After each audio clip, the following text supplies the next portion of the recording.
Those who lose their life for my sake will find it. மத்தேயு 16:25. என் பொருட்டு தம்மையே அழித்துக் கொள்ளுகிற எவரும் வாழ்வடைவார். இது கிறிஸ்து வழங்கும் வாழ்வு தரும் நற்செய்தி. கிறிஸ்துவே உமக்கு புகழ். Saint Peter, I am wheat for him, ground fine by lion's teeth, to be made purest bread for Christ. Earthly longings have been crucified. In me there is left no spark of desire for mundane things, but only a murmur of living water that whispers within me, come to the Father. நான் இயேசுவுக்கான கோதுமை சிங்கங்களின் பற்களால் அரைக்கப்பட்டு இயேசுவின் அப்பமாக மாற வேண்டும். உலக ஏக்கங்கள் சிலுவையில் அறையப்பட்டு விட்டன. உலக ஆசையில் துளியும் என்னில் இல்லை. தந்தையிடம் வாரீர் என்ற சலசலக்கும் நீரின் மெல்லிய ஓசையே என்னுள் கேட்கிறது. சித்தமே புகுந்து எம்மை ஆட்கொண்டு தீவினை கெடுத்து உயலாம் பக்தி தந்து தன் பொற்களற்கனே வைத்திடும் அத்தன் மாமலர் சேவடி கண் நம் சென்னி மன்னி மலருமே என்பது திருவாசகம். சித்தமே புகுந்து என் உள்ளத்தில் எண்ணத்தில் புகுந்து என்னை ஆட்கொண்டு, நேரடியாகவோ தடுத்து ஆட்கொள்ளுதலோ. நேரடியாக ஆட்கொள்ளுதல் என்பது ஆண்டவரிடம் சரணமாக வரும் பொழுது நம்மை ஆட்கொள்ளுதல். தடுத்து ஆட்கொள்ளுதல் என்பது இறைவனை விட்டு நான் விலகி செல்லும் பொழுது இறைவனே முன் வந்து நம்மை மறித்து நின்று நம்மை ஆட்கொள்ளுதல். புனித சின்னப்பர் நல்ல உதாரணம். ஆமோஸ் தீர்க்கதரிசி, இவங்களெல்லாம் தடுத்து ஆட்கொள்ளப்பட்டவர்கள். எம்மை ஆட்கொண்டு தீவினை கெடுத்து, எம்மிடம் இருக்கக்கூடிய தீவினைகள் பசாசினால் வருவதோ அல்லது என்னுடைய அகத்தினால் அகங்காரத்தினால் வரக்கூடியதோ அல்லது உலகத்தின் பல வகையான ஆசாபாசங்களினால் வரக்கூடிய தீவினை எல்லாம் கெடுத்து அவைகளை அழித்து உயலாம் பக்தி தந்து, மிக உயர்வான அந்த நம்முடைய எண்ணங்களை எல்லாம் வெளிப்படுத்துகின்ற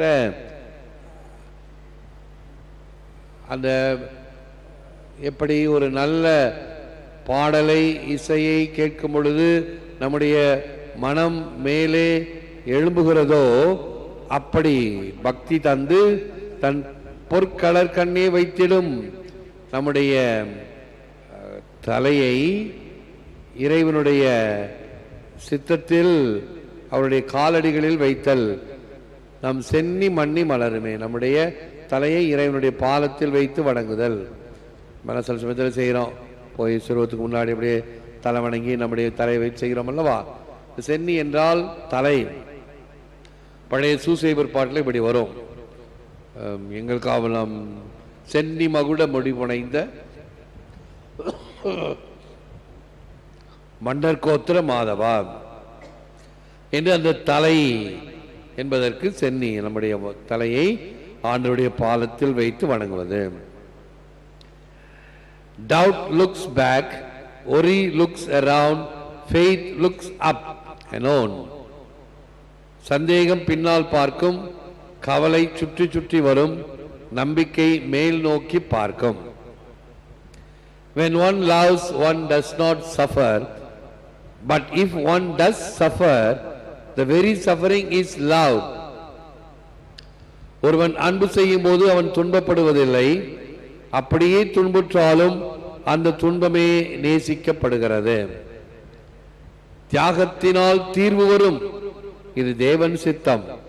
மாயையில் மயங்கும் மனிதனாகிவிடாதே, அதில் எல்லாம் சுகம், சோரே சொர்க்கம் என்றார் இயேசுமா காவியம்.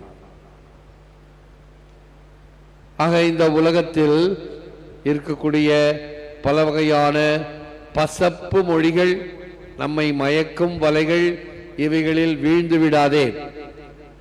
எது தேவை என்பதை உணர்ந்து அதன் பின்னால் நடத்தல் வேண்டும் என்பது நமக்கு கொடுக்கப்படுகின்ற எச்சரிக்கை. செபிப்போம், முழந்தாள் இருப்போம். Take, Lord, and receive all my liberty, my memory, my understanding, and all my will, all that I have and possess, you have given them to me. To you, O Lord, I restore them. All things are yours. Dispose of them according to your will.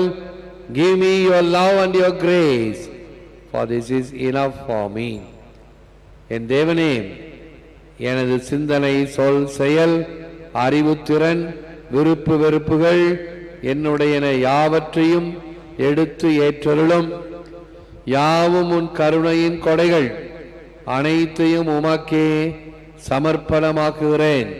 உம் திருவிழப்படியே எடுத்தாலும் உம் அன்பையும் அருளையும் தாரும், அதுவே எனக்கு போதும்.